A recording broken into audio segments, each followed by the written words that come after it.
Bihar special को हम लोग कवर कर रहे हैं इम्तियाज़ अहमद सर की बुक से। और आज हम कवर करेंगे अध्याय 5, जिसमें कि हम बौद्धिक विरासत के बारे में पढ़ेंगे। और इस बुक में सारी चीज़ें बहुत स्पष्ट तौर पे दी हुई है, इससे बाहर कुछ भी हो ही नहीं सकता है। सारी चीज़ों को इसमें कवर किया गया है, बस ध्यान से सुनना है। बिहार की बौद्धिक विरासत समृद्धि भी है और विविधतापूर्ण भी है। धर्म एवं दर्शन के विकास में बिहार की भूमिका निर्णायक रही है। प्राचीन काल में दो धर्म थे, बौद्ध धर्म और जैन धर्म का उद्गम जो है वो बिहार ही था। महाभारत में वर्णित राज्य संघ का राज्य बिहार में ही था। हिंदू धर्म के अनेक संस्कारों के विकास में बिहार का क्षेत्र महत्वपूर्ण रहा है। मध्यकाल में मुस्लिम सूफी संतों की गतिविधियों का एक महत्वपूर्ण केंद्र बिहार रहा। स्मरणीय है कि बौद्ध धर्म के अवशेषों ने बिहार में सूफियों के लिए एक अनुकूल पृष्ठभूमि प्रस्तुत की थी।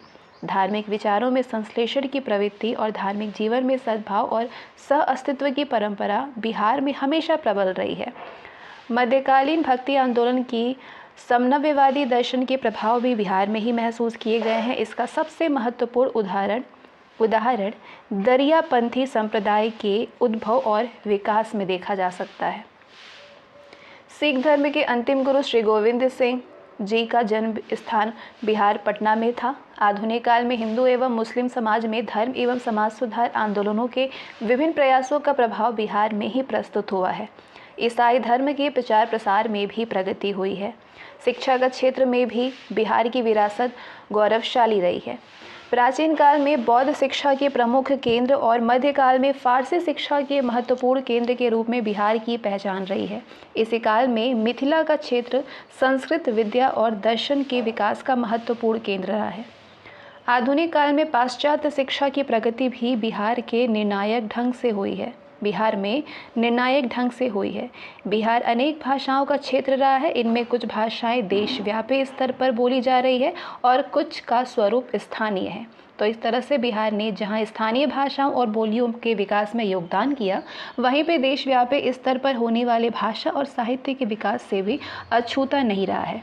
उर्दू, हिंदी, बंगला, मैथिली, भोजपुरी और मगही भाषाओं और उनके साहित्यों के विकास में बिहार का योगदान महत्वपूर्ण रहा है।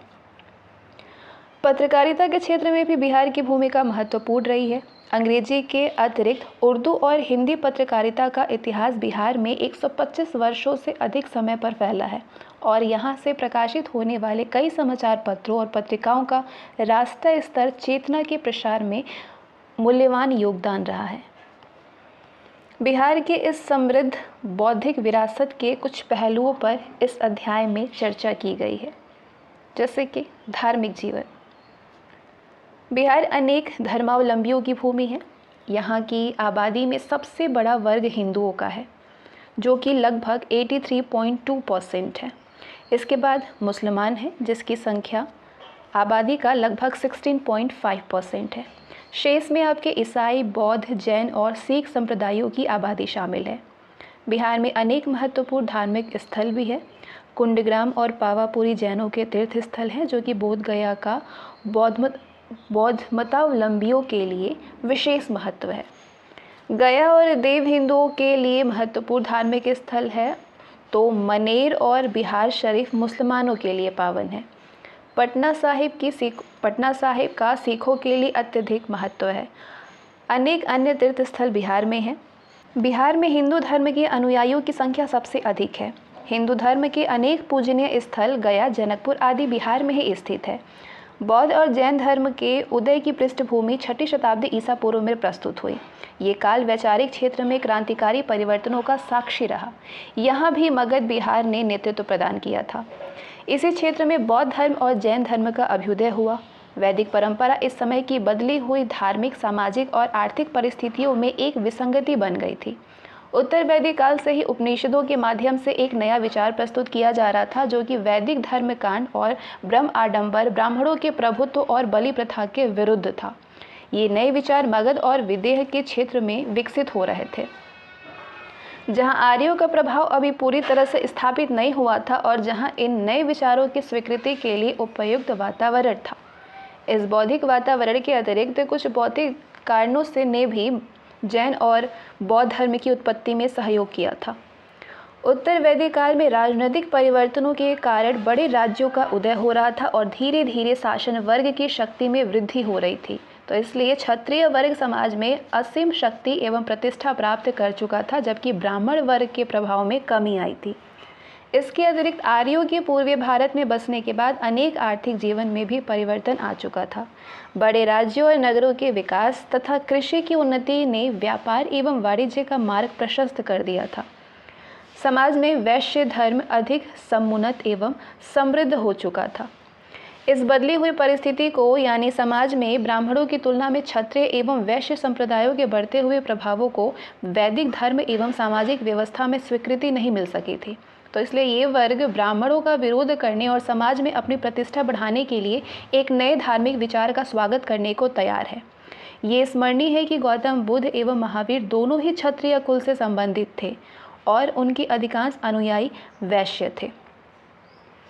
कृषि के विकास के साथ साथ पशुधन का महत्व भी बढ़ता गया, क्योंकि खेती के काम के लिए जानवरों की आवश्यकता होती थी। वैदिक धर्म में प्रचलित बलि प्रथा के कारण बड़ी संख्या में पशुवध हो रहा था। बदली हुई आर्थिक परिस्थितियों में ये प्रथा लाभदायक नहीं हो रही थी और इसका विरोध स्वाभाविक था। यही कारण है कि बौद्ध और जैन धर्म दोनों ही अहिंसा को अत्यधिक महत्व दिया गया और पशुवध का विरोध किया गया। जैन धर्म, ऐसा माना जाता है कि जैन धर्म अत्यंत प्राचीन है और समय समय पर तीर्थंकरों द्वारा इसे नया रूप दिया जाता रहा है। महावीर के पूर्व 23 तीर्थंकर हो चुके थे और महावीर अंतिम तथा सबसे महान तीर्थंकर थे। उनके पूर्व 23वें तीर्थंकर पार्श्वनाथ ने 4 सिद्धांतों का प्रतिपादन किया था, जो कि कौन कौन से सिद्धांत थे? अहिंसा, सत्य, असत्य, अपरिग्रह, ये 4 सिद्धांत प्रतिपादन किया था। महावीर ने इसमें 5वां सिद्धांत यानी ब्रह्मचर्य सम्मिलित किया। यही जैन धर्म के 5 आधारभूत सिद्धांत हैं। महावीर के व्यक्तिगत जीवन के संबंध में जानकारी विभिन्न ग्रंथों से प्राप्त होती है। उनका नाम वर्धमान था और उनका जन्म वैशाली के कुंडग्राम में हुआ था। उनकी जन्म तिथि की निश्चित जानकारी नहीं है, मगर आमतौर पर 540 ईसा पूर्व को उनके जन्म का वर्ष माना जाता है। इसके अतिरिक्त 544, 570, 590 ईसा पूर्व भी उनकी जन्म तिथि के रूप में बताए जाते हैं। महावीर क्षत्रिय कुल के थे और उनका संबंध लिच्छवी वंश से था। 30 वर्ष की आयु में उन्होंने गृहस्थ जीवन त्याग दिया और 13 वर्षों की तपस्या के बाद उन्हें ज्ञान की प्राप्ति हुई। उन्होंने अपने विचारों का प्रचार किया और चंपा, वैशाली एवं राजगीर में भ्रमण किया। 72 वर्षों की आयु में राजगीर के निकट पावापुरी में उनका देहांत हो गया। महावीर के अनुसार सभी प्राणियों के प्रति अहिंसा का व्यवहार अनिवार्य है। उनके अनुसार ईश्वर का अस्तित्व नहीं है और आत्मा की मुक्ति संयमित जीवन से ही संभव है। संसार के सुख और भोग विलास का त्याग करके ही आत्मा को मुक्ति मिल सकती है। मुक्ति या मोक्ष की प्राप्ति के लिए त्रिरत्नों का पालन करना अनिवार्य है। ये त्रिरत्न है सम्यक जीवन, सम्यक दर्शन एवं सम्यक चरित्र। सम्यक ज्ञान का अर्थ है सच्चा और पूर्ण जीवन, पूर्ण ज्ञान, सच्चा और पूर्ण ज्ञान, जो तीर्थंकरों के उपदेशों का अध्ययन करने से प्राप्त हो सकता है। सम्यक दर्शन का अर्थ है कि सभी व्यक्ति स्वयं को जीवधारियों के समान समझे और तीर्थंकरों के अस्तित्व पर पूर्ण विश्वास रखे। सम्यक चरित्र का अर्थ है मनुष्य अपने मन, वचन और कर्म पर नियंत्रण रख करके अपने चरित्र का गठन करे। जैन धर्म में कर्मवाद पर भी बल दिया गया है। मनुष्य अपने पूर्व जन्म के कर्मों के अनुसार बार बार जन्म लेता है और कर्म का फल पाता है। इसके अतिरिक्त तपस्या को भी जैन धर्म में विशेष महत्व दिया गया है, क्योंकि तपस्या द्वारा ही इंद्रियों पर नियंत्रण प्राप्त किया जा सकता है। तो इस तरह से जैन धर्म के आदर्श सरल एवं व्यवहारिक थे। महावीर ने जिन नियमों का प्रतिपादन किया था, उनके यज्ञ और बलि प्रथा ब्राह्मणों की सर्वोपरिता के लिए कोई भी स्थान नहीं था। जाति पाति एवं ऊंच नीच के भेदभाव को निर्णायक ढंग से अस्वीकार कर दिया गया था। ये विचार उस समय के लिए अत्यंत क्रांतिकारी थे। महावीर ने अपने जीवन में जैन धर्म के प्रचार के लिए संघ गठित किया था और अपने प्रधान शिष्य इंद्रभूति को धर्म प्रचार का दायित्व दिया था, किंतु जैन धर्म अपने आप को ब्राह्मण धर्म से विशेष अलग नहीं रख सका और साधारण लोगों को अपनी ओर आकृष्ट करने में असफल रहा। इसके अतिरिक्त जैन धर्म का भारत से बाहर विदेशों में व्यापक प्रचार नहीं हुआ। भारत में भी इस धर्म को शासक वर्ग का प्रश्रय इतना अधिक नहीं मिल सका जितना कि बौद्ध धर्म को प्राप्त हुआ था। इसलिए इसकी लोकप्रियता इतनी अधिक नहीं हुई। स्वयं जैन धर्म के अंदर जल्द ही विभिन्न संप्रदाय और मत उत्पन्न हो गए और इससे भी ये धार्मिक आंदोलन कमजोर पड़ा। सबसे महत्वपूर्ण बात यह है कि जैन धर्म के सिद्धांतों में अहिंसा पर इतना अधिक बल दिया गया था कि ये धर्म अव्यावहारिक बन गया था। क्षत्रिय और कृषक वर्ग इसके नियमों का पालन करने में असमर्थ थे, तो इसलिए इसकी लोकप्रियता सीमित रही और इसके अनुयायी केवल व्यापारी वर्ग के लोग ही हो सके। फिर भी जैन धर्म का भारतीय समाज और धर्म पर विशेष प्रभाव पड़ा। जैन धर्म में वर्ण व्यवस्था की कठोरता को दूर करने का प्रयास किया गया। जैनों ने संस्कृत भाषा त्याग दी और प्राकृत भाषा को अपनाया। ये जनसाधारण की भाषा थी। उनका धार्मिक साहित्य अर्धमगही में लिखा गया। 6वीं शताब्दी ईसा पूर्व में गुजरात में वल्लभी में जैन ग्रंथों का अंतिम रूप से संकलन किया गया। वल्लभी शिक्षा का प्रमुख केंद्र था। जैन धर्म के कारण प्राकृत भाषा का काफ़ी विकास हुआ। प्राकृत भाषा के कारण अनेक क्षत्रिय भाषाओं, विशेषतः सुरसेनी का विकास हुआ, जिससे कि मराठी भाषा का उद्भव हुआ। जैनों के प्रारंभिक धर्म ग्रंथों को अपभ्रंश में लिखा गया है। जैन साहित्य में महाकाव्य, पुराण एवं नाटक है। अभी जैन साहित्य काफ़ी संख्या में पांडुलिपि के रूप में है। गुजरात एवं महाराष्ट्र के जैन मंदिरों में ये पांडुलिपियाँ सुरक्षित हैं। पूर्व मध्यकालीन भारत में जैनों ने संस्कृत में भी धर्म ग्रंथों की रचना की है। जैनों ने कन्नड़ भाषा के विकास में भी योगदान दिया है। अब बात करते हैं बौद्ध धर्म के बारे में। बौद्ध धर्म के संस्थापक गौतम बुद्ध थे। इनका व्यक्तिगत नाम सिद्धार्थ था। इनका जन्म 563 ईसा पूर्व में लुम्बिनी ग्राम में हुआ था और उनका संबंध क्षत्रिय जाति के शाक्य कुल से था। उनके पिता कपिलवस्तु के राजा थे और उनका आरंभिक जीवन राजकीय ठाठ में बीता, लेकिन वो आरंभिक से ही चिंताशील प्रवृत्ति के थे और एक बूढ़े आदमी, एक रोगी एवं एक लाश को देखने के बाद सांसारिक जीवन के प्रति उदासीन हो गए और जीवन के दुखों को दूर करने के बारे में विचार करने लगे। उन्होंने गृहस्थ जीवन त्याग दिया। ये घटना बौद्ध धर्म में महाभिनिष्क्रमण कही जाती है। एक लंबे समय तक विचार और तपस्या के बाद उन्हें शाश्वत ज्ञान मिला और तब वे बुद्ध कहलाए। ज्ञान प्राप्ति के बाद उन्होंने 40 वर्षों तक मगध, सारनाथ, वैशाली आदि क्षेत्रों में अपने धर्म का प्रचार किया और 80 वर्ष की आयु में कुशीनगर नामक स्थान पर उनका देहांत हो गया। ये घटना महापरिनिर्वाण कहलाती है। गौतम बुद्ध ने अपने उपदेशों का प्रचार करने का काम सारनाथ से आरंभ किया। ये घटना धर्मचक्र परिवर्तन कहलाई। उनके उपदेश अत्यंत सरल थे और इनमें सबसे पहले 4 आर्य सत्यों का प्रतिपादन हुआ। कौन कौन से? संसार में दुख है, दुख के कारण है, दुख का निवारण संभव है, इसके लिए उपाय है। दुख दूर करने के लिए उन्होंने अष्टांगिक मार्ग बताया। कौन कौन से वो अष्टांगिक मार्ग हैं? सम्यक दृष्टि, सम्यक संकल्प, सम्यक वाक्य, सम्यक कर्म, सम्यक आजीविका, सम्यक व्यायाम, सम्यक स्मृति, सम्यक समाधान। ये 8 अष्टांगिक मार्ग हैं। इसके अतिरिक्त बुद्ध ने नैतिक आचरण को शुद्ध करने के लिए 10 शीलों का आदेश दिया। कौन कौन से? अहिंसा, सत्य, असत्य, अपरिग्रह, ब्रह्मचर्य, जो सभी के लिए आवश्यक है। शेष 5 संघ में प्रवेश करने वाले भिक्षुओं के लिए अनिवार्य थे नृत्यगान का त्याग, श्रृंगार प्रसाधनों का त्याग, समय पर भोजन करना, कोमल बिस्तर पर नहीं सोना, कामिनी कंचन का त्याग। गौतम बुद्ध के बाद भी अशोक, कनिष्क, हर्षवर्धन एवं बिहार के पाल शासकों ने बौद्ध धर्म को संरक्षण एवं प्रश्रय दिया और इसका प्रचार केवल भारत में ही नहीं बल्कि श्रीलंका, बर्मा, तिब्बत, चीन, जापान एवं दक्षिण पूर्व एशिया के क्षेत्रों में हुआ, क्योंकि ये धर्म अत्यंत सरल एवं व्यवहारिक था। इसके अतिरिक्त गौतम बुद्ध ने अपने अनुयायियों में नारियों को भी शामिल किया। इससे भी इसकी लोकप्रियता बढ़ी। भिक्षु एवं संघ के माध्यम से भी धर्म का प्रचार हुआ, लेकिन 3री-4थे ईस्वी से बौद्ध धर्म का पतन आरंभ हुआ। इसके अनेक कारण थे। सर्वप्रमुख कारण बौद्ध संघों के संगठन में दोष था। बौद्ध विहारों में नैतिक आचरण और त्याग का जीवन धीरे धीरे लुप्त होता गया और ये भोग विलास के केंद्र बन गए। कालांतर में बौद्ध धर्म में भी मूर्ति पूजा एवं कर्म कांडों का बाहुल्य हो गया और जिन कुरीतियों को दूर करने के लिए इस धर्म का उदय हुआ था वो सब इस धर्म में ही उत्पन्न हो गया। इसके अतिरिक्त इस काल में हिंदू धर्म का पुनरुत्थान हुआ। जैसे जैसे हिंदू धर्म की लोकप्रियता में वृद्धि हुई वैसे वैसे बौद्ध धर्म की लोकप्रियता में कमी आई। बौद्ध धर्म पर अंतिम प्रहार तुर्क आक्रमणों के दौरान हुआ, जिसके बाद बौद्ध धर्म भारत में लुप्त हो गया, लेकिन दक्षिण पूर्व एशिया के देशों में वो आज भी लोकप्रिय है। बौद्ध धर्म ने भारत की सभ्यता, संस्कृति और सामाजिक जीवन को काफ़ी प्रभावित किया। जाति प्रथा का विरोध, ऊंच नीच के भेदभाव का खंडन और ब्राह्मण वर्ग की सर्वोपरिता तथा वैदिक कर्मकांड का खंडन किया गया। इसके अतिरिक्त बौद्ध धर्म ने जनसाधारण की भाषा प्राकृत एवं पाली के विकास में महत्वपूर्ण योगदान दिया। बौद्ध धर्म ने भारत में स्थापत्य एवं ललित कलाओं को भी प्रभावित किया। बौद्ध धर्म से संबंधित स्तूपों एवं विहारों के निर्माण से एक नई निर्माण कला का विकास हुआ। बौद्ध धर्म ने मूर्ति पूजा को भी लोकप्रिय बनाया और कुछ विद्वानों के अनुसार हिंदू धर्म में भी मूर्ति पूजा का प्रचलन बौद्ध धर्म के संपर्क के कारण हुआ।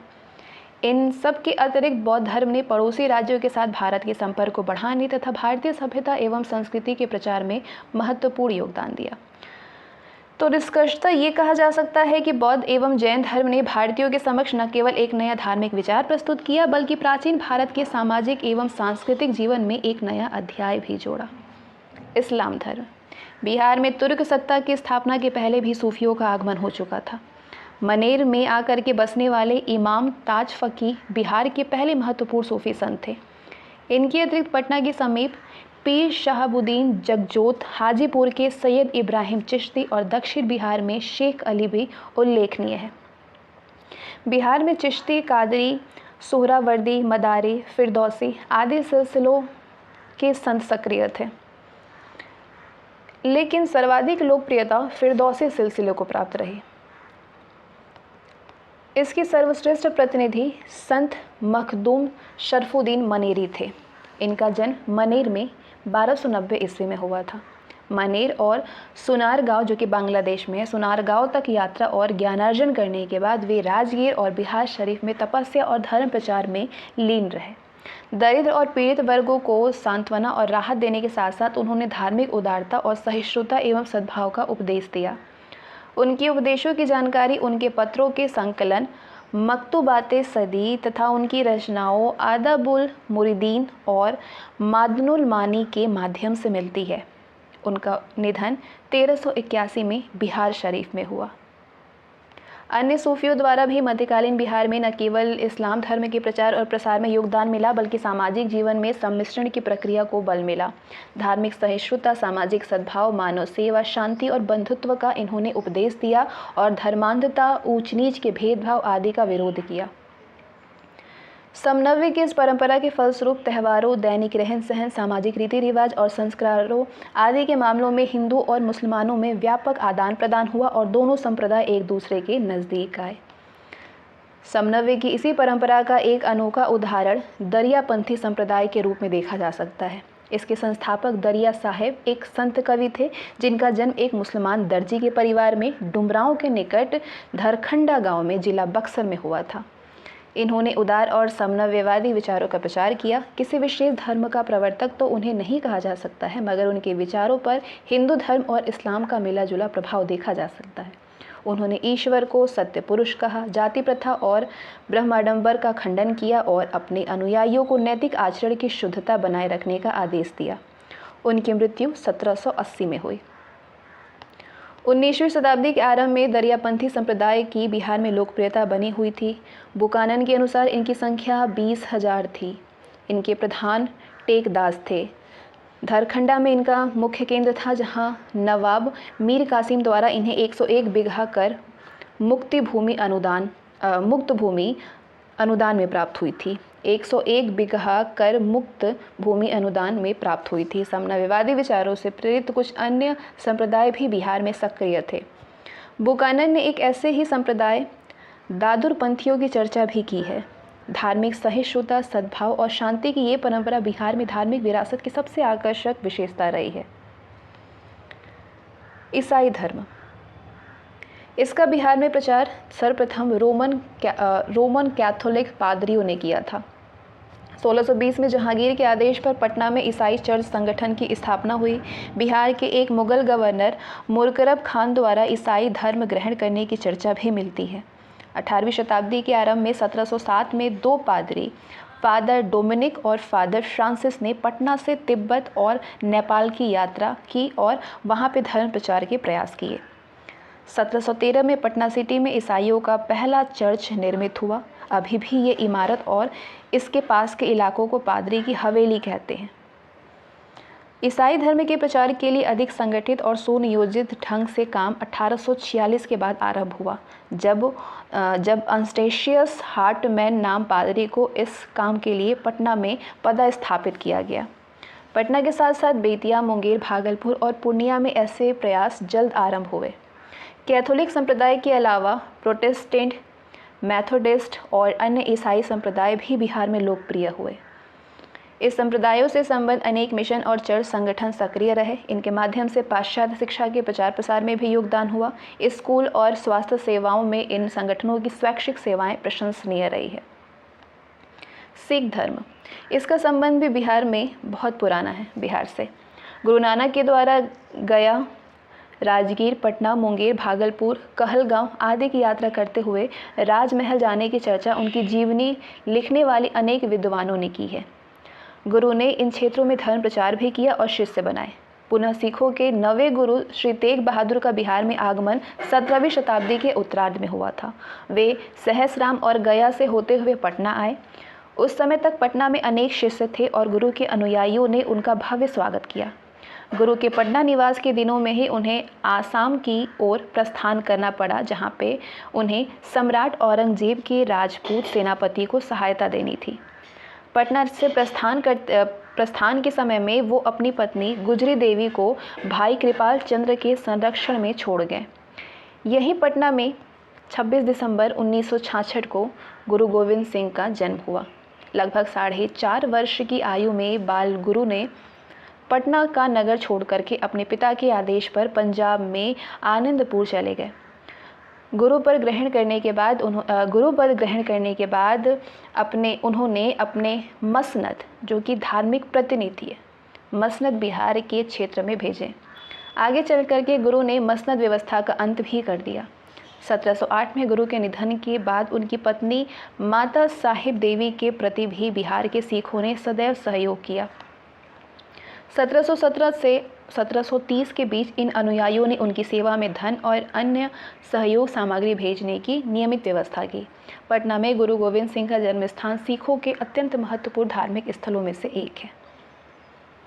आगे बात करते हैं धर्म एवं समाज सुधार आंदोलन पे।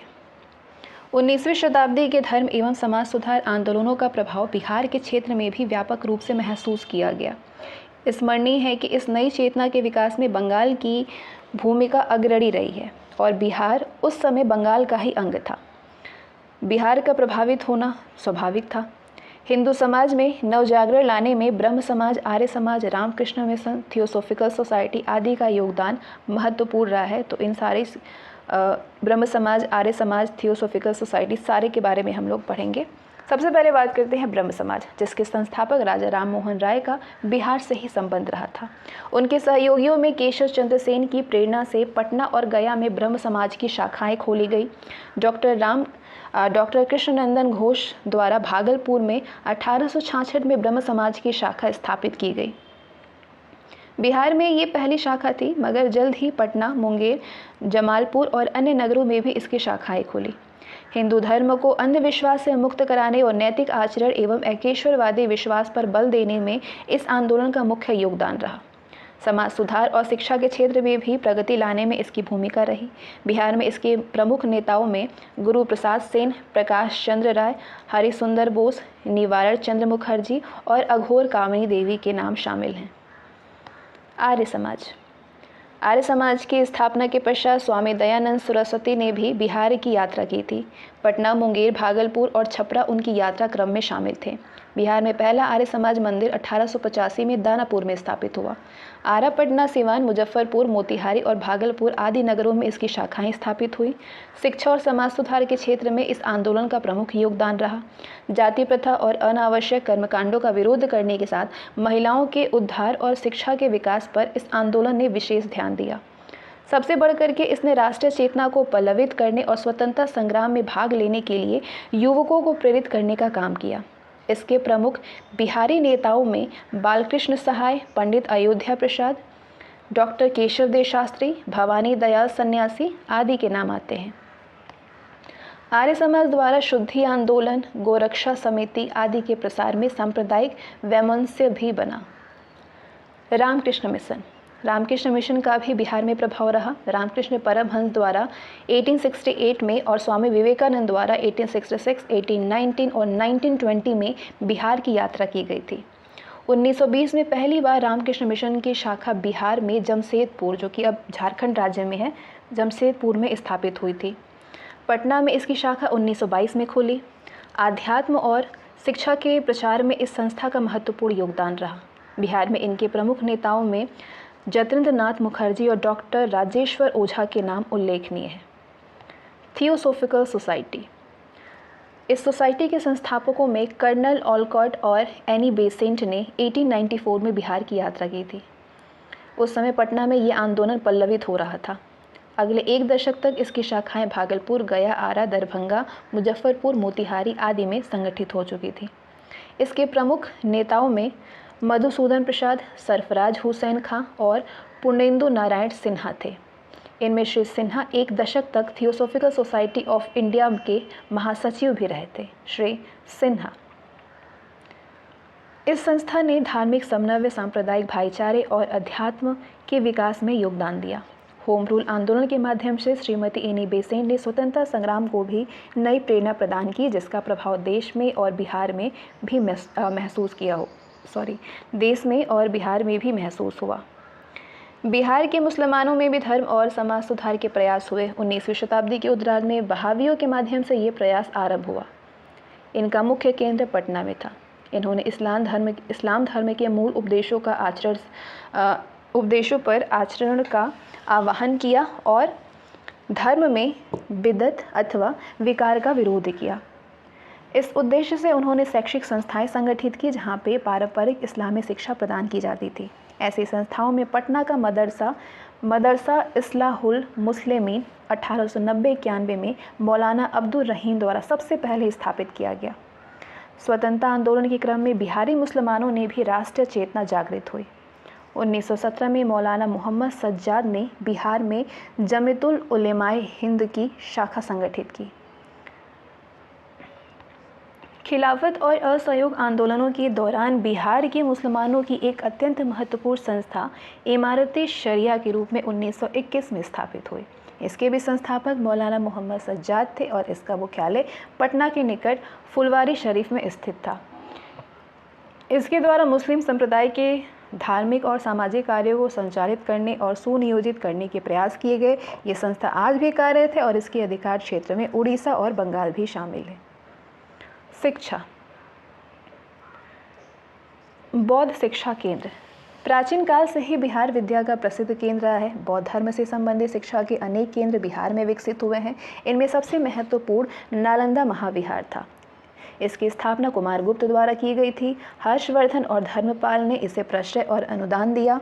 इसे अंतर्राष्ट्रीय ख्याति प्राप्त रही है। युआन चुआंग, ई त्सिंग और धर्मस्वामिन जैसे विदेशियों ने यहाँ पे शिक्षा ग्रहण किया है। इसके आचार्यों में शीलभद्र और दिगनाथ प्रमुख थे। पूर्व मध्यकाल में पाल शासकों के अधीन बिहार में कई बौद्ध विहारों की स्थापना हुई थी। इनमें विक्रमशिला और उदंतपुरी का स्थापक धर्मपाल था। विक्रमशिला तांत्रिक विद्या का मुख्य केंद्र था और व्रजयान बौद्ध मत का प्रचार केंद्र था। वज्रयान बौद्ध मत के प्रचार का केंद्र था। इसके सुप्रसिद्ध आचार्य अतिश दीपांकर थे, जो कि बौद्ध धर्म के प्रचार के लिए तिब्बत भी गए थे। उदंतपुरी बिहार शरीफ में स्थित था। यहाँ के प्रमुख आचार्य शांत रक्षित थे। फारसी शिक्षा केंद्र मध्यकाल में भी शिक्षा और विद्या के केंद्र के रूप में बिहार की प्रधानता बनी रही है। मुगल काल में अनेक ईरानी यात्रियों ने इस क्षेत्र में रहने वाले विद्वानों और कवियों की चर्चा की है। ये परंपरा 17वीं से 19वीं शताब्दी तक बनी रही है। फारसी शिक्षा के प्रमुख केंद्रों में पटना, बिहार शरीफ, भागलपुर आदि थे। पटना स्थित सैफ खां के मदरसे की ख्याति ईरान तक फैली हुई थी। इसकी पुष्टि ईरानी विद्वान एवं यात्री बहबानी ने की थी। स्मरणीय है कि 18वीं शताब्दी में राजा राम मोहन राय ने पटना में ही फारसी शिक्षा को ग्रहण किया था। मिथिला के क्षेत्र में संस्कृत शिक्षा को विशेष प्रोत्साहन प्राप्त रहा। दर्शन। प्राचीन एवं मध्यकाल में अनेक विद्वानों ने बिहार में दर्शन, साहित्य आदि के क्षेत्र में योगदान किया। कौटिल्य जैसे बहुआयामी प्रतिभा वाले विद्वान का संबंध मौर्य साम्राज्य की स्थापना से जुड़ा है। इसकी रचना अर्थशास्त्र, राजनीति और प्रशासन संबंधी सुप्रसिद्ध कृति है। उसका समकालिक प्रसिद्ध व्याकरणाचार्य पाणिनि था, जिसकी रचना अष्टाध्यायी एक कौलजयी रचना है। चरक जैसा सुप्रसिद्ध चिकित्सक इस काल की ही विभूतियों में महत्वपूर्ण है। दर्शन और विधि के क्षेत्र में भी कई प्रसिद्ध नाम बिहार से जुड़े हैं। याज्ञवल्क्य स्मृति के रचयिता याज्ञवल्क्य का संबंध मिथिला के क्षेत्र से जोड़ा जाता है। मीमांसा और वेदांत दर्शन के प्रसिद्ध टिप्पणीकार उपवर्ष, न्याय शास्त्र के प्रतिनिधि गौतम और योग शास्त्र के संस्थापक पतंजलि आदि का योगदान इस संदर्भ में महत्वपूर्ण है। पतंजलि की रचना महाभाष्य का व्याकरण के चरित्र में निर्णायक महत्व है। कुमारिल के रूढ़िवादी ब्राह्मणवाद को सुनिश्चित रूप दिया गया। पूर्व मध्यकाल में मिथिला भी ज्ञान और विद्या का प्रमुख केंद्र रहा है। विद्यापति इस क्षेत्र में सर्वश्रेष्ठ साहित्यकार थे, जिन्होंने मैथिली भाषा को समृद्ध किया। उनकी प्रमुख रचनाओं में कीर्तिमाला और कीर्ति पताका शामिल हैं। पाश्चात्य शिक्षा। आधुनिक बिहार में अंग्रेजी शिक्षा का प्रसार 1835 में आरंभ हुआ।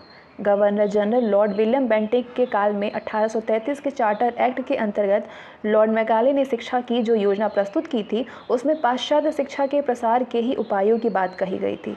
इस प्रस्ताव के अनुरूप 1835 में पटना में एक स्कूल की स्थापना की गई। इसी वर्ष में पूर्णिया में और अगले कुछ वर्षों में बिहार शरीफ, भागलपुर, आरा, छपरा आदि नगरों में भी विद्यालयों की स्थापना हुई। बालिका शिक्षा के लिए पटना में 1847 में सेंट जोसेफ स्कूल की स्थापना हुई। 1867 में 2 अन्य बालिका विद्यालय पटना में स्थापित हुए। फिर भी महिला शिक्षा के क्षेत्र में प्रगति का धीमा रहा। उच्च शिक्षा के क्षेत्र में 9 जनवरी 1863 को महत्वपूर्ण पहल हुई, जब पटना कॉलेज की स्थापना हुई। शीघ्र ही मुंगेर, मुजफ्फरपुर और अन्य नगरों में कॉलेजों की स्थापना हुई। 1917 में पटना विश्वविद्यालय की स्थापना हुई। वर्तमान शताब्दी के आरंभ में विज्ञान, प्रौद्योगिकी और चिकित्सा से संबंधित शैक्षिक केंद्रों और कॉलेजों की भी स्थापना हुई। शिक्षा के क्षेत्र में कुछ अन्य संस्थाओं का भी योगदान रहा। आर्य समाज द्वारा डीएवी स्कूलों की श्रृंखला स्थापित हुई। ब्रह्म समाज के तत्वावधान में पटना में राजा राम मोहन राय सेमिनरी की स्थापना हुई। मुसलमानों के बीच शिक्षा के प्रसार के लिए कई संगठन बने। इनकी प्रेरणा का स्रोत अलीगढ़ आंदोलन था, जिनके नेता सर सैयद अहमद खां मुस्लिम समाज में जागृति का संचार कर रहे थे। मुजफ्फरपुर में बिहार साइंटिफिक सोसाइटी इमदाद अली खां ने 1872 में स्थापित किया। 1873 में इसकी शाखा पटना में खोली। पटना में मोहम्मडन एजुकेशन सोसाइटी का गठन हुआ, जिसके द्वारा मोहम्मडन एंग्लो अरेबिक स्कूल की स्थापना पटना सिटी में 1886 में हुई। स्कूल के संस्थापकों में शमसुल उलेमा मोहम्मद हसन की भूमिका सबसे महत्वपूर्ण थी। साहित्य। देश के हिंदी भाषी राज्यों में बिहार का महत्वपूर्ण स्थान है।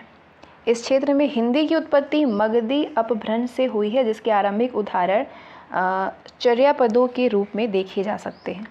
इनकी रचना पूर्व मध्यकाल में हुई। मध्यकाल में इसी परंपरा को सूफी संतों और भक्त कवियों ने समृद्ध रूप दिया और एक मिश्रित भाषा की उत्पत्ति हुई, जो कि वर्तमान हिंदी और उर्दू दोनों का ही उद्गम स्रोत है। आधुनिक हिंदी का इतिहास 18वीं शताब्दी में भारतेंदु हरिश्चंद्र की रचनाओं से ही आरंभ हुआ था। इनका बिहार से भी घनिष्ठ संबंध रहा है और उन्होंने बिहार की कई नगरों की अनेक बार यात्रा की है। उनकी समस्त कृतियाँ भी बिहार के ही खड़गविलास प्रेस द्वारा प्रकाशित हुई। इस काल के कुछ अन्य प्रसिद्ध साहित्यकारों में बिहार से बाबू रामदेन सिंह, बाबू शिवानंदन सहाय, श्री यशोदानंद अखौरी आदि थे। इसके अतिरिक्त सूर्यपुरा के राजा राजेश्वरी प्रसाद सिंह, दरभंगा के पंडित भुवनेश्वरी मिश्र, मुजफ्फरपुर के बाबू अयोध्या प्रसाद खत्री और देव के राजा जगन्नाथ प्रसाद सिंह किक्कर भी उसी युग के चमकते नक्षत्र थे। उस काल में गिद्धौर, हथुआ, बनौली, बेतिया, दरभंगा, श्रीनगर, डुमराव, आमावा, टेकारी, रातू, देव आदि रियासतों में हिंदी की भरपूर प्रचार प्रसार तथा विकास हुआ। हिंदी साहित्य के स्वर्ण युग का आरंभ वर्तमान शताब्दी के प्रथम चतुर्थांश से हुआ है। बिहार के कई प्रमुख साहित्यकारों ने इसमें योगदान दिया। पंडित रामावतार शर्मा, पंडित चंद्रशेखर शास्त्री, डॉक्टर काशी प्रसाद जायसवाल, रामलोचन शरण आदि को मात्र बिहार में ही नहीं बल्कि सारे देश में लोकप्रियता प्राप्त रही है। आरंभिक उपन्यास लेखकों में राजा राधिका रमण प्रसाद सिंह, आचार्य शिवपूजन सहाय और अवध नारायण तथा कवियों में विशेषकर राष्ट्र चेतना से प्रेरित कवियों में रामधारी सिंह दिनकर, आरती प्रसाद सिंह, पंडित रामदयाल पांडे, कलेक्टर सिंह केसरी, गोपाल सिंह नेपाली, राम गोपाल रुद्र, हसन कुमार तिवारी आदि भी प्रमुख थे। इस काल के नाटक, उपन्यास और निबंधों में राष्ट्रीय तेवर काफ़ी तीखा रहा है। स्वतंत्रता प्राप्ति के काल में और उसके पश्चात हिंदी साहित्य का नया दौर आरंभ हुआ जिसमें कि नव निर्माण की आशाएं अभिव्यक्त हो रही थी। इस चरण में सरकार का सक्रिय सहयोग और स्वयंसेवी संस्थाओं की भूमिका भी हिंदी के प्रचार प्रसार में सहायक रही है। डॉक्टर राजेंद्र प्रसाद, बद्रीनाथ वर्मा, पंडित छविनाथ पांडे, मथुरा प्रसाद दीक्षित, लक्ष्मी नारायण सुधांशु, फादर कमिल वोल्के, पीर मोहम्मद यूनिस आदि का योगदान इस काल में सराहनीय रहा है। विगत चतुर्थांश में नलिन, विलोचन शर्मा, केसरी कुमार और अन्य लेखकों ने प्रपद्यवाद की परंपरा को विकसित किया जो कि आज भी लोकप्रिय है। कविता के क्षेत्र में कुछ बहुचर्चित नाम है डॉक्टर कुमार विमल, आलोक धनवा, डॉक्टर वचनदेव कुमार, निशांत केतु, डॉक्टर सुमन सरीन आदि। साहित्य की कई विधाओं में एक साथ जो लोग लगभग 3 दशकों से बिहार में लिख रहे हैं उनमें Shri Poddar, Ramavatar Adu, Udayraj Singh, Rameshwar Singh Kashyap, Revati Raman, principal Kapil, doctor Siddhnath Kumar, Jitendra Singh, doctor Khagendra Thakur, Yogeshwar Prasad, Yogesh आदि के नाम आते हैं। आलोचक समीक्षा तथा निबंधों के क्षेत्र में डॉक्टर कुमार विमल, doctor Ranjan Suryadev, doctor Ramvachan Rai, Nand Kishore Naval, doctor Shyam सुंदर घोष, निशांत केतु आदि के नाम महत्वपूर्ण हैं। नाटक भी इन दिनों हिंदी साहित्य में लोकप्रिय है। पटना इसका केंद्र रहा है। पटना इसका एक केंद्र भी बनता जा रहा है। इस क्षेत्र में स्वर्गीय रामेश्वर सिंह कश्यप के अतिरिक्त श्री राधा कृष्ण प्रसाद, शिवसागर मिश्र चतुर्भुज, सिद्धनाथ कुमार, जितेंद्र सहाय, जनार्दन राय, जितेंद्र सिंह आदि के योगदान उल्लेखनीय है। जिस विद्या की आज सबसे अधिक पाठकीय मान्यता है और सारे संसार में जिसे लोकप्रियता मिली है वो उपन्यास और कहानी है। बिहार की भूमिका इसके लिए उर्वरा रही है जिसमें से अनेक लोगों की पूर्व चर्चा हो चुकी है। श्री नागार्जुन और श्री फणीश्वर नाथ रेणु ने सामाजिक यथार्थ को आंचलिक संदर्भों से जोड़ करके एक रास्ता दिखलाया था। उस लेख को पढ़ करके और कुछ हटकर भी चलने वालों में राधा कृष्ण प्रसाद, उषा किरण खान, बिंदु सिन्हा, शुभदा, रॉबिन शॉ पुष्प, मिथिलेश्वर, मधुकर गंगाधर, मधुकर सिंह शेवाल, श्रवण कुमार गोस्वामी, सुरेंद्र प्रसाद सिंह, सुनील सिंह, गौरी शंकर राजहंस आदि लोकप्रिय नाम हैं। हिंदी भाषा को विकसित करने और समृद्ध बनाने में अनेक संस्थाएं बिहार में कार्यरत हैं। इनमें हिंदी साहित्य सम्मेलन, राष्ट्रभाषा परिषद और बिहार हिंदी ग्रंथ अकादमी प्रमुख हैं। उर्दू। बिहार में उर्दू भाषा का आरंभ लगभग 12वीं शताब्दी से माना जाता है। इसके विकास में फारसी और अरबी के अतिरिक्त क्षेत्रीय अपभ्रंशों यानी भोजपुरी और मगही का प्रभाव अधिक था। इस भाषा के विकास में सूफी संतों की देन निर्णायक है। मखदूम शरफुद्दीन यहया मनेरी द्वारा इस भाषा में दोहों की रचना के साक्ष्य उपलब्ध हैं। अन्य सूफी संतों में मुजफ्फर शम्स बल्खी और मिनहाज रास्ती की भी इस दिशा में देन रही है। तो सामान्यतः इन संत कवियों की शैली पर खड़ी बोली का प्रभाव रहा है और इस प्रकार बिहार में उर्दू के विकास के आरंभिक चरण की विशेषताएं भी वही रही जो कि उत्तरी भारत के अन्य क्षेत्रों में रही है। उर्दू की वास्तविक प्रगति 17वीं शताब्दी से आरंभ होती है। बिहार में इस काल के प्रसिद्ध कवि मिर्जा अब्दुल कादिर बेदी थे। इनकी रचना के प्रमुख कम उदाहरण ही सुरक्षित रह पाए हैं। लगभग इसी काल में गद्य रचनाएं भी आरंभ हुई थी। फुलवारी के संत इमामुद्दीन कलंदर ने सिरात मुस्तकीम उर्फ सीधा रास्ता 1685 के आसपास आम लोगों के मार्गदर्शन के लिए लिखी थी। इसी समय उर्दू भाषा में हिंदू कवियों की रचना भी प्रस्तुत हुई है। ऐसे नामों में लाला उजागर चंद्र उल्फत और राजा राम नारायण मौंजू उल्लेखनीय हैं। 1749 में पटना के समीप ही शेख गुलाम अली रासिक का जन्म हुआ, जिससे बिहार में उर्दू कविता की एक नई पहचान बनी और दबिस्तान अजीमाबाद का विकास हुआ। रासिक ने गज़ल और मसनवी महाकाव्य की शैलियों को अपनाया और एक श्रेष्ठ कवि के रूप में मान्यता प्राप्त की। उनके समकालीनों में शाह रुकनुद्दीन इश्क, मिर्ज़ा मोहम्मद अली फिदवी और महाराजा कल्याण सिंह आशिक उल्लेखनीय हैं। 19वीं शताब्दी का उत्तरार्ध उत्तरी भारत में उर्दू भाषा के विकास का सबसे महत्वपूर्ण चरण था। गालिब गोमीन और जोंक जैसे प्रसिद्ध कवियों के इस युग में जिस कवि ने बिहार में साहित्यिक गौरव बढ़ाया वो अली मोहम्मद शाद थे। उनकी गज़लों का संग्रह मौखानाए इल्हाम शीर्षक से प्रकाशित हुआ था। शाद ने उर्दू भाषा में बिहार का पहला इतिहास भी नक्शे पायदार शीर्षक से लिखा। उनके समकालीनों में सैयद फजले हक और डॉक्टर अजीमुद्दीन अहमद थे। अजीमुद्दीन अहमद ने अंग्रेजी कविता की शैली सोनेट का सर्वप्रथम उर्दू में प्रयोग किया। इनकी कविताओं का संकलन गुले नगमा शीर्षक से प्रकाशित हुआ। वर्तमान शताब्दी के प्रथम चतुर्थांश में बिहार में उर्दू की अत्यधिक प्रगति हुई। कविता में जमील मरजहरी ने सबसे अधिक ख्याति प्राप्त की। उनकी कविता पर दार्शनिक विचारों का प्रभाव स्पष्ट था। वे स्वतंत्रता सेनानी भी थे और उर्दू के प्राध्यापक भी थे। परवेश शाहिदी, जार अजीमाबादी, शम्स मनेरी आदि उनके समकालीनों में महत्वपूर्ण हैं। एक उल्लेखनीय नाम हसन नईम का है, जिन्हें अंतर्राष्ट्रीय ख्याति प्राप्त हुई और जिन्होंने उर्दू कविता को नए आयाम दिए। उर्दू साहित्य में आलोचना की नींव रखने वाले प्रोफेसर कलीमुद्दीन अहमद थे। उन्होंने पहली बार वैज्ञानिक और अंतर्राष्ट्रीय मापदंडों के आधार पर उर्दू साहित्य में आलोचना का विकास किया। उर्दू शायरी पर एक नज़र, उर्दू तंकीद पर एक नज़र, psycho analysis and literacy criticism उनकी प्रसिद्ध रचनाएं हैं। Criticism, psycho analysis and literacy criticism ये उनकी प्रसिद्ध रचनाएं हैं। वे पद्मश्री सहित अनेक पुरस्कारों से सम्मानित हुए हैं और लगभग 2 दशकों तक उन्होंने बिहार के डायरेक्टर ऑफ पब्लिक इंस्ट्रक्शन का पद ग्रहण किया।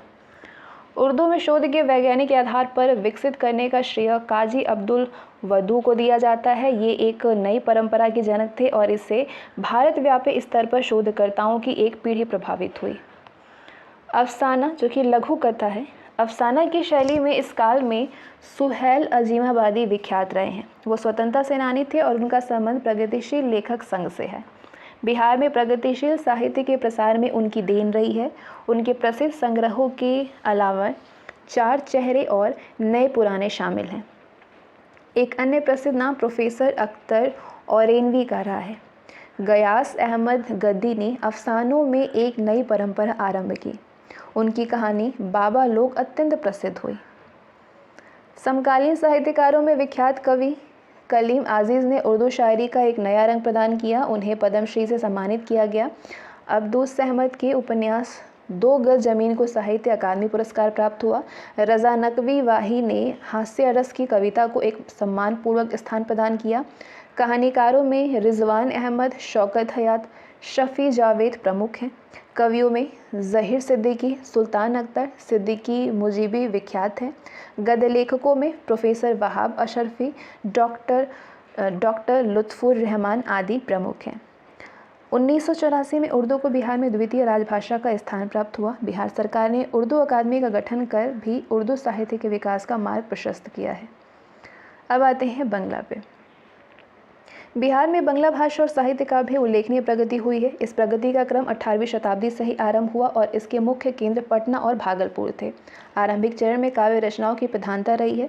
निधि बाबू द्वारा रचित टप्पे राजा पृथ्वीचंद्र त्रिवेदी की रचना, गौरी मंडल, सुरेंद्रनाथ मजूमदार द्वारा रचित महाकाव्य महिला आदि इसके कुछ महत्वपूर्ण उदाहरण हैं। गद्य रचनाओं के आरंभिक उदाहरण राजनारायण बोस और चंद्रशेखर बोस द्वारा प्रस्तुत हुए। ये रचनाएं धार्मिक और दार्शनिक विषयों पर आधारित थी। इस श्रेष्ठ का सर्वश्रेष्ठ उदाहरण वैसे कुछ दशक पहले प्रोफेसर बिमन बिहारी मजूमदार की रचना चैतन्य चरितेर उपादान के रूप में प्रस्तुत हुआ। राष्ट्रीय चेतना से प्रेरित रचना देशिर कथा सखाराम गणेश देवस्कर द्वारा लिखी गई। इसका प्रभाव युवा क्रांतिकारियों पर निर्णायक रहा। आरंभिक उपन्यासों में शिरीष चंद्र का नाम लिखा जाता है, मगर अधिक ख्याति तारकनाथ गांगुली को मिली, जिनकी स्वर्णलता काफ़ी प्रसिद्ध हुई। अनेक पत्रिकाओं का भी प्रकाशन हुआ। इसमें पाक्षिक समालोचक सबसे महत्वपूर्ण थी। विगत वर्षों में बंगला भाषा और साहित्य की प्रगति का क्रम बना हुआ है। भोजपुरी भाषा मगधी अपभ्रंश में उत्पन्न होने वाली बोलियों में भोजपुरी बिहार के पश्चिमी और उत्तर प्रदेश के कुछ पूर्वीय क्षेत्रों में बोली जाती है। भोजपुरी साहित्य का क्रमबद्ध इतिहास नहीं मिलता है और इसका लिखित साहित्य बहुत कम उपलब्ध है, लेकिन इसकी मौखिक परंपरा लोकगीतों और लोक कथाओं के रूप में प्रचुर मात्रा में उपलब्ध है। विगत वर्षों में बाबू रघुवीर नाथ महेंद्र मिश्र और भिखारी ठाकुर ने भोजपुरी को एक नई पहचान दी है। भिखारी ठाकुर ने विशेष करके नाटक मंडली के माध्यम से इसे लोकप्रिय बनाया। उनकी रचना विदेशिया अत्यधिक लोकप्रिय रही है। उनकी काव्य रचनाएं अत्यधिक लोकप्रिय रही है और उन्हें वस्तुतः भोजपुरी का जनकवि कहा जा सकता है। अन्य महत्वपूर्ण नामों में रामेश्वर सिंह उर्फ कश्यप, अवध बिहारी सुमन, उमाकांत वर्मा, गणेश दत्त तिवारी और गोरखनाथ चौबे का योगदान भोजपुरी के विकास में उल्लेखनीय है। मैथिली मिथिलांचल अथवा तिरहुत क्षेत्र में भी ये भाषा बोली जाती है। मैथिली मिथिला का क्षेत्र विद्वता एवं सांस्कृतिक विरासत का महत्वपूर्ण केंद्र माना जाता रहा है। इस क्षेत्रीय भाषा के विकास में धार्मिक प्रभाव स्पष्ट है। ज्योतिश्वर ठाकुर लिखित वर्ण रत्नाकर इस भाषा की महत्वपूर्ण रचना रही है। सबसे प्रसिद्ध नाम रहा है विद्यापति का, जो कि मैथिली के सबसे महत्वपूर्ण साहित्यकार माने जाते हैं। विद्यापति ने कविता के माध्यम से मैथिली साहित्य को बहुत ही उन्नत स्थान पहुँचाया है। इसी तरह से इस भाषा के विकास में खंड चंद्रकला, भानुकवि, रुद्रधारा इत्यादि ने भी योगदान दिया है। गोविंद दास भी एक महत्वपूर्ण कवि है। महेश ठाकुर और महीनाथ ठाकुर ने भी इस भाषा के विकास में महत्वपूर्ण योगदान दिया है। मैथिली भाषा बिहार के अतिरिक्त नेपाल में भी लोकप्रिय है। मगही भाषा का आधुनिक युग लक्ष्मी नारायण पाठक के साथ शुरू होता है। इस क्षेत्र में श्रीधर मिश्रा का नाम उल्लेखनीय है। स्वतंत्रता प्राप्ति के बाद बाल पीढ़ी में योगेश्वर सिंह योगेश का नाम महत्वपूर्ण है, जिन्होंने गौतम महाकाव्य लिखी है। इसी धर्म में योगेश दत्त पाठक, सुरेश दुबे, श्रीकांत शास्त्री एवं राम नरेश पाठक का नाम उल्लेखनीय है। सुरेश दुबे की योग्यता और अकाल मृत्यु के कारण इन्हें मगध का शैली कहा जाता है। मगही साहित्य ड्रामा, कहानी, उपन्यास, गद्य और पद्य सभी क्षेत्रों में विकसित हुआ है। अंग्रेजी भाषा बिहार में अंग्रेजी पत्रकारिता का इतिहास लगभग 125 साल पुराना है। 1875 में गुरु प्रसाद सेन द्वारा बिहार के पहले अंग्रेजी अखबार द बिहार हेराल्ड का प्रकाशन हुआ था 1875 में। 1881 में पटना से इंडियन क्रॉनिकल नामक अखबार प्रकाशित हुआ। 20वीं शताब्दी के आरंभ में राष्ट्रवादियों द्वारा 2 अन्य अखबार द मदरलैंड और बिहार स्टैंडर्ड का प्रकाशन आरंभ हुआ, मगर इनका जीवन काल संक्षिप्त रहा है। 2 अन्य अखबारों का प्रकाशन इसी काल में आरंभ हुआ, जो कि बिहार को पृथक प्रांत बनाने की मांग की प्रस्तुति में सक्रिय रहे थे। ये थे द बिहारी और द बिहार टाइम्स।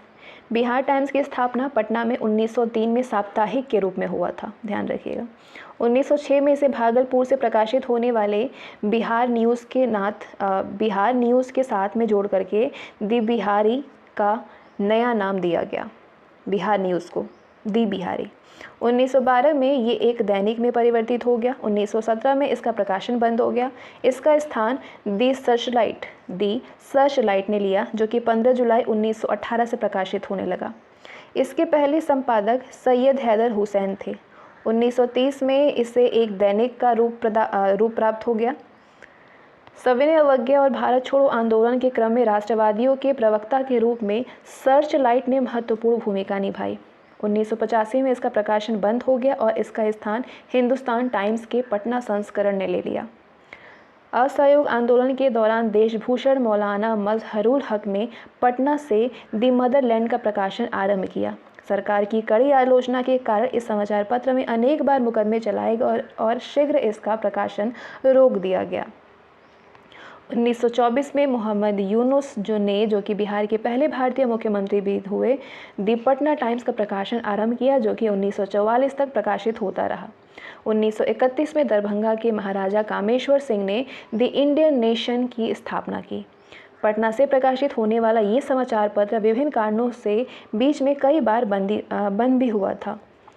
1989 में इसका प्रकाशन फिर से एक बार बंद हो गया था। कई साल बाद 1995 में इसका पुनः प्रकाशन आरंभ हुआ। मई 1986 में टाइम्स ऑफ इंडिया का पटना संस्करण भी प्रकाशित हो रहा है।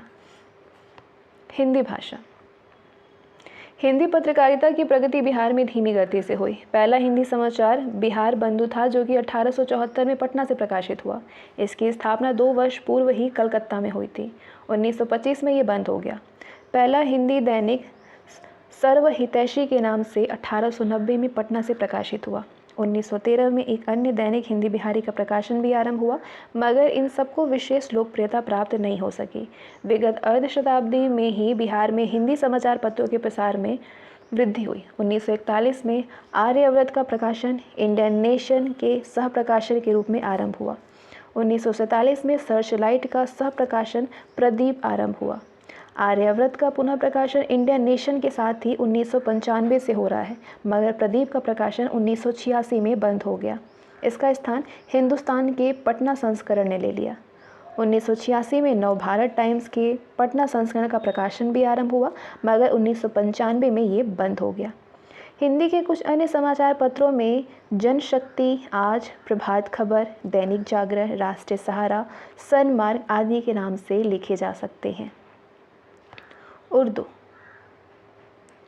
बिहार में उर्दू पत्रकारिता का आरंभ 19वीं शताब्दी से माना जा सकता है। बिहार का पहला उर्दू अखबार आरा से प्रकाशित हुआ, इसका शीर्षक था नूरुल अनवार और इसके मालिक थे मोहम्मद हाशिम। बिहार का पहला उर्दू दैनिक 1876 में आरा से ही प्रकाशित हुआ। इस समय मुंगेर, सीवान, दरभंगा, गया और मुजफ्फरपुर से भी समाचार पत्रों का प्रकाशन आरंभ हुआ, मगर ये अधिक समय तक प्रकाशित नहीं हो सके। इसी काल में कुछ साहित्यिक पत्रिकाएं भी प्रकाशित हुई, जो भी अल्पकालिक ही रही थी। स्वतंत्रता संग्राम के दिनों में उर्दू समाचार पत्रों की भूमिका महत्वपूर्ण रही है। इनमें से कुछ अभी भी प्रकाशित हो रहे हैं। ऐसे अखबारों में सबसे पुराना सदाए आम है, जिसका प्रकाशन अब बंद हो चुका है। इसी काल में इत्तिहाद और शांति 1949 में इसका प्रकाशन हुआ था। 1948 में दरभंगा से एक साहित्यिक पत्रिका नई किरण का प्रकाशन आरंभ हुआ। वर्तमान बिहार में लगभग 50 समाचार पत्र उर्दू में प्रकाशित हो रहे हैं। वैसे तो इनके पाठकों की संख्या बहुत अधिक नहीं है। वर्तमान समय में उर्दू का सबसे लोकप्रिय समाचार पत्र कौमी तंजीन है। इसके पश्चात संगम है और इसी के साथ बौद्धिक विरासत समाप्त होती है और आज का सेशन भी समाप्त होता है। इसके बाद अगले चैप्टर को भी हम लोग कवर करेंगे।